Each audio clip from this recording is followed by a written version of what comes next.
Hi and welcome to Chris Ryan Golf. We are at the Belfry again today in the TaylorMade Performance Centre, and in this video we're just going to give you a really quite simple thing that you can do at setup, which is going to hopefully give you a slightly better initiation to your golf swing, and it's going to hopefully help you hit better shots out there.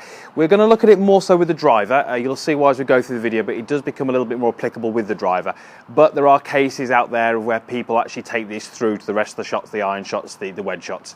And it's just something that you can do at address before you move the club away. So before we go into actually what we're going to do, let's look at what we tend to see from the best golfers that play this game. We would tend to see that the golf club doesn't tend to stay still for too long before they make their golf swing. What we would tend to see would be the golfers setting up, and during their sort of little pre-shot routine, and just as they're about to make the golf swing, you'll notice that the club head is continually moving. Now, before they hit the golf ball, the golf club will be probably stationary for a couple of seconds, but it's up until that point, it's generally always moving. Now, there are different variations of this. So, for example, someone like a Jason Duffner, who you may recognise, has got quite a pronounced sort of waggle, as we call it. Other golfers, it's movement, but it's a smaller movement. It's kind of an individual thing for the golfer, and for many of you, you would recognise a golfer from their waggle. Often we would see the complete opposite from golfers that we see through the academy. We would see a starting position where the golf club maybe goes in behind the ball, but then once it's down, it doesn't really move again until the swing starts. We often see the sort of golfer position the feet, have a little look at the target, and the golf club isn't really moving. Now, what we often find is this can lead to a little bit too much tension through maybe the grip, the hands, the forearms, through into the shoulders, and obviously through into the neck from there. This tension really makes it quite difficult to start that golf swing.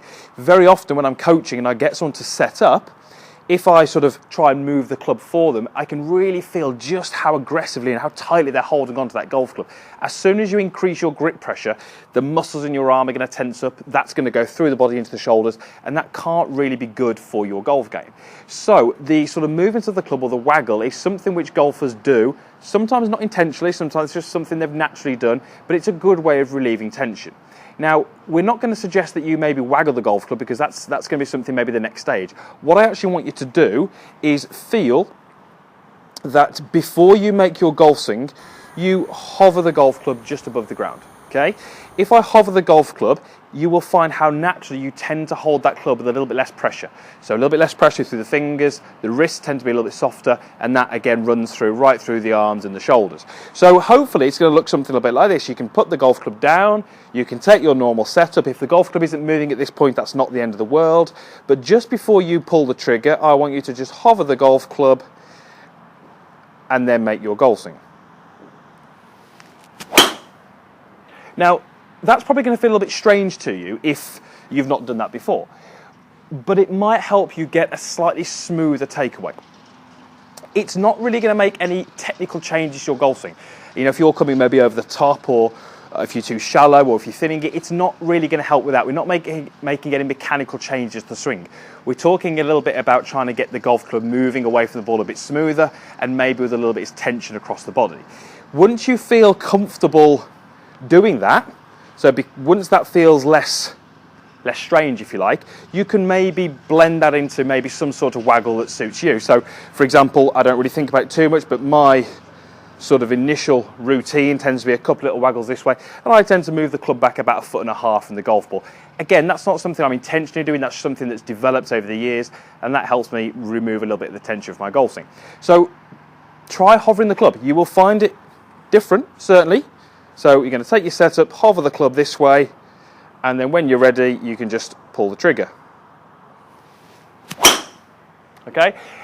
Another benefit is that there's less chance of that golf club getting caught on anything behind the golf ball, any grass or snagging on anything, and that can often lead to maybe the sort of handle leading, the club getting stuck behind, and all these kind of things.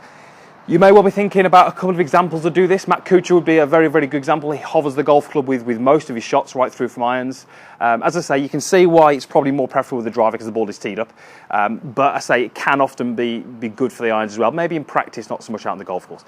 So if you do feel that you're the kind of golfer who maybe starts the golf swing with a little bit too much tension, maybe your grip pressure's too much, maybe you find you're standing over the ball for too long before you hit it, try this. Take your normal starting position, hover the golf club. You'll find that relieves a lot of the tension through your hands, your forearms, your shoulders and your neck, and then hopefully you can start your golf swing in a much, much better fashion. Hopefully that helped. Quite a simple video. Something you can take straight to the practice area. You don't need any props or any training aids, so something you can do instantly. Be interested to get your feedback, so post your comments down below in the box. There's also a like button down there, so if you did like the video, please click that. And if you haven't done already, then please subscribe to my video. There's new videos, I should say, going up weekly, and you'll just get an update every time I post a video, and it just means you won't miss any. Okay, so thanks again for watching, and we'll see you again next time.